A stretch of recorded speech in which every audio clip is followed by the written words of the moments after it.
Halo semuanya, di video kali ini kita akan mengenal tentang tipe data string, khususnya di pemrograman Python. Jadi Python itu menyediakan dua tipe dasar, yaitu string dan juga numeric atau number ya. Di video kali ini kita akan belajar tentang tipe data string. Pertama kita buat file dulu di sini, string.py seperti ini. Kemudian untuk membuat string, kita bisa melakukannya di dalam tanda petik seperti ini. Kemudian kita tuliskan apa aja di sini ya. Nah, cuman di sini kita akan buat satu variabel yaitu name. Kita isikan, kita menggunakan kutip 2 seperti ini. Nah, Andi ya, kita cetak name-nya ini ke dalam konsol. Nah, Python 3 string.py. Nah, dia akan tercetak sebagai string di konsol. Kita juga bisa membuatnya dengan menggunakan kutip 1 ya, seperti ini. Misalkan name 2. Nah, seperti ini. Misalkan Aldo. Ya. Kita print lagi. Name 2. Kita cetak ke dalam konsol. Nah, dia akan tampil sebagai Aldo. Ya, artinya Python memperbolehkan kita menggunakan kutip 1 ataupun kutip 2. Nah, yang ketiga, kita juga bisa menggunakan kutip 3 ya di Python. Jadi contoh, kita bikin satu variabel lagi, misalkan name ketiga yang diisi dengan string menggunakan kutip 3. Ya, jadi totalnya ada 6 ya. Cuman kita akan menyisipkannya di tengah-tengahnya seperti ini. Contoh di sini adalah Agus. Kita print lagi name 3, kita cetak lagi ke dalam konsol. Sorry ini gara-gara autocomplete-nya, library Python-nya ya. Nah, kita cetak lagi ke konsol. Nah, dia akan tampil semestinya yaitu Agus. Cuman di sini akan terbawa indentasinya ya. Dia akan terbawa ya ke dalam konsol ya. Ini kerennya string dengan kutip ketiga. Nah, khusus untuk yang kutip 3 ya, kita juga bisa menuliskannya seperti ini ya. Artinya kita bisa menuliskan string secara multiple line. Agus, contoh. Agus adalah seorang programmer. Nah, kita cetak.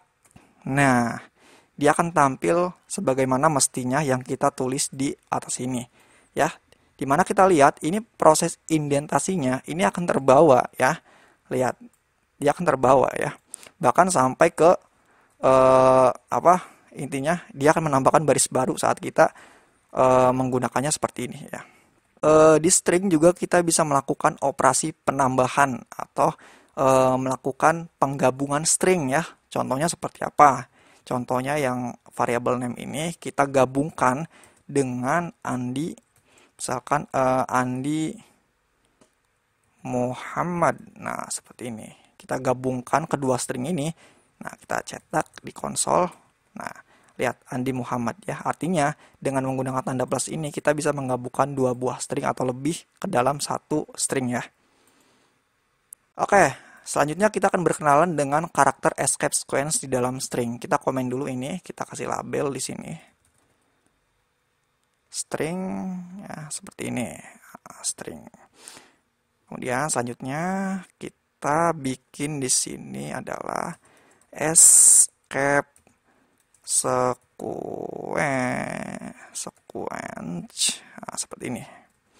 Nah, karakter escape sequence itu apa? Itu adalah karakter yang kita gunakan biasanya untuk memformat string. Entah itu menambahkan tab, entah itu menambahkan baris baru ya. Atau kita ingin menyisipkan kutip di dalam kutip string itu sendiri ya.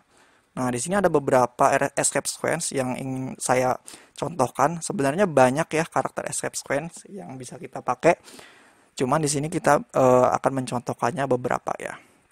Ada backslash kutip 1, kemudian backslash kutip 2 seperti ini. Kemudian ada backslash n, ada backslash t, ada lagi double backslash ya, seperti ini. Yang pertama yaitu backslash dengan kutip. Ini kita pakai untuk menambahkan kutip 1 di dalam string kutip 1 ya.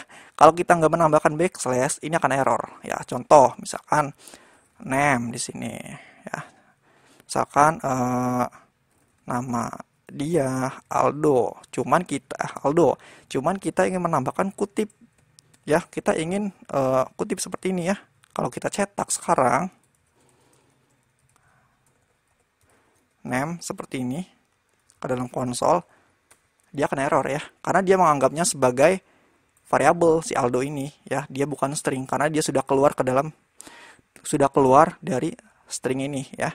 Caranya gimana? Caranya kita menambahkan backslash di belakang karakter kutip ini. Seperti ini.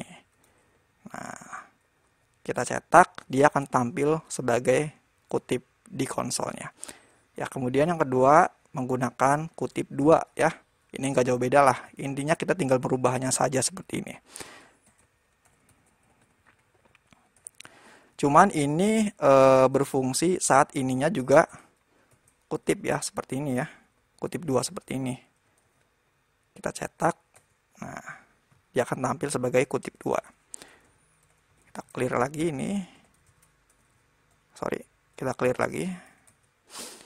Kemudian yang ketiga yaitu backslash n. Ini untuk apa? Ini untuk membuat baris baru ya di string. Biasanya sebelumnya kita membuat baris baru dengan multiple line ya, dengan kutip 3. Tapi di sini kita bisa membuatnya dengan menggunakan escape sequence backslash n.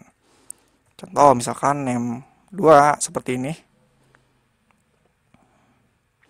Jangan ini. Kita bikin variabel misalkan description. Nah, nama dia adalah Andi.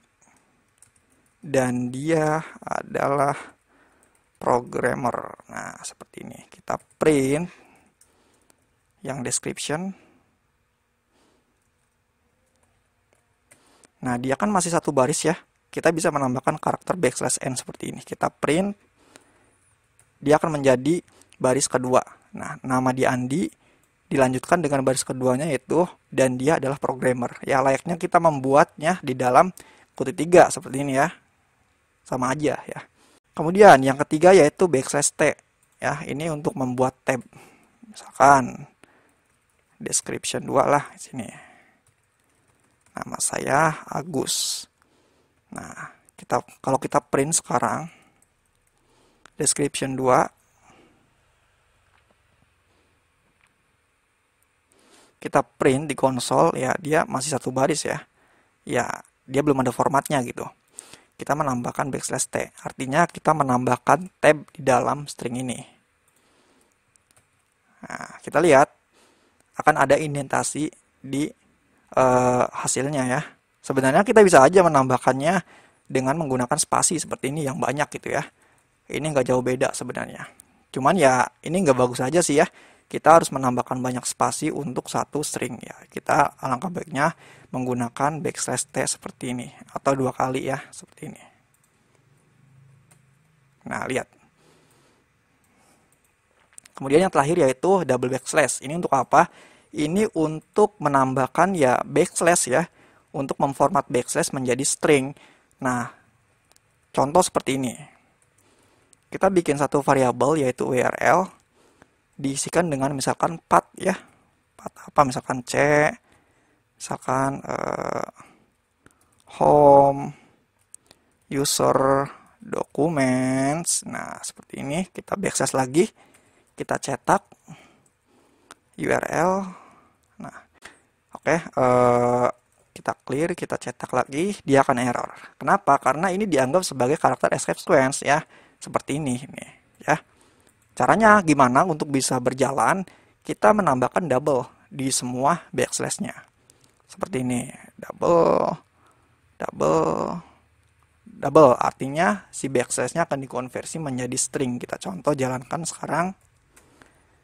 Oh sorry, ini masih ada yang error nih. Mana? Oh iya, sorry, ini kita harus menambahkan sama dengan ya. Lupa ini. Kita jalankan sekarang. Nah, dia akan tampil semestinya yang kita tulis di sini. Oke, kemudian kita akan mengenal tentang raw string. Apa itu ya? Kita di sini komen dulu. Kita bikin label baru di sini. Raw string. Nah, seperti ini. Apa itu? Artinya kita ingin mencetak escape sequence ya sebagai string. Kalau tadi kan mencetak. Kalau dia tadi kan kita menampilkannya sebagai format ya. Kalau ini kita ingin menampilkan karakter ini sebagai string. Gimana caranya? Nah, begini ya, kita bikin variabel lagi nih. Misalkan description. Nah, ini adalah karakter escape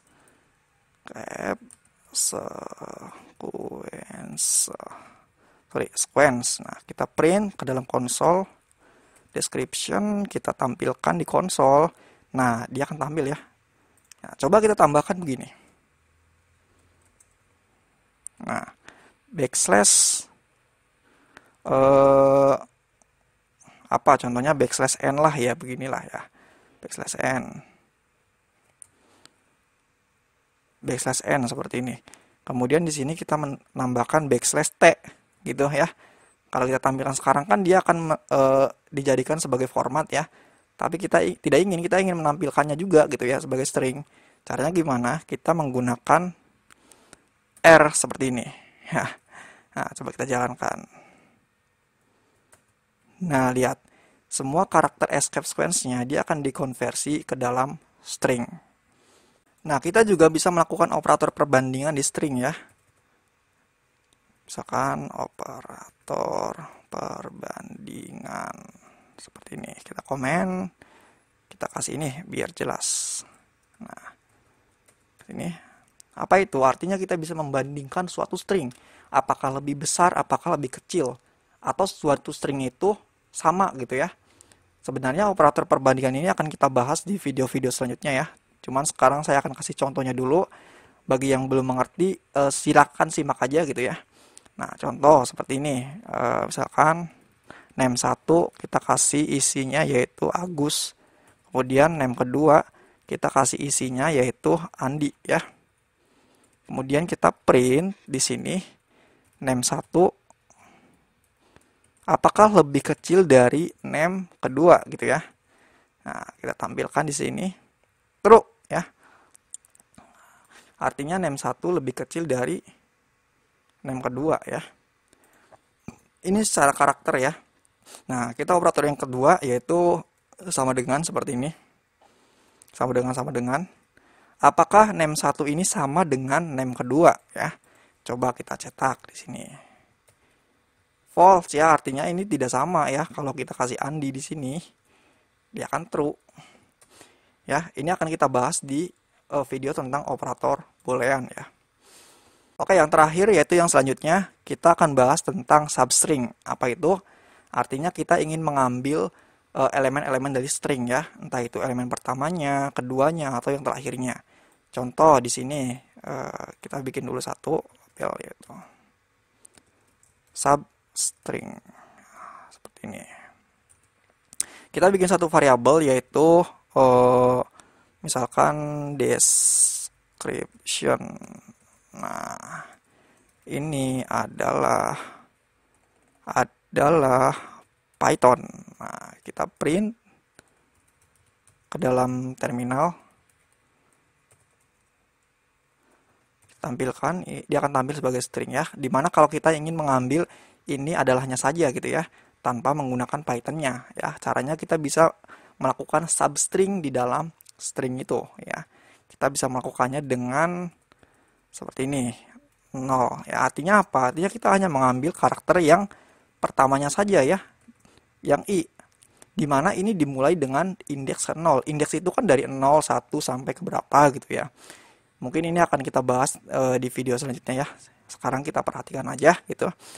Kita cetak di terminal, dia akan tampil i ya. Dia hanya akan mengambil karakter yang pertama yaitu 0. Nah, kemudian substring yang selanjutnya adalah begini ini ya. Nah, 2. Nah, coba kita lihat di terminal, dia hanya akan menampilkan in ya. Artinya dia hanya akan menampilkan 2 karakter awal ya. Atau begini. Nah, dia hanya akan menampilkan 3 karakter setelah karakter 2. 2 karakter pertamanya ya.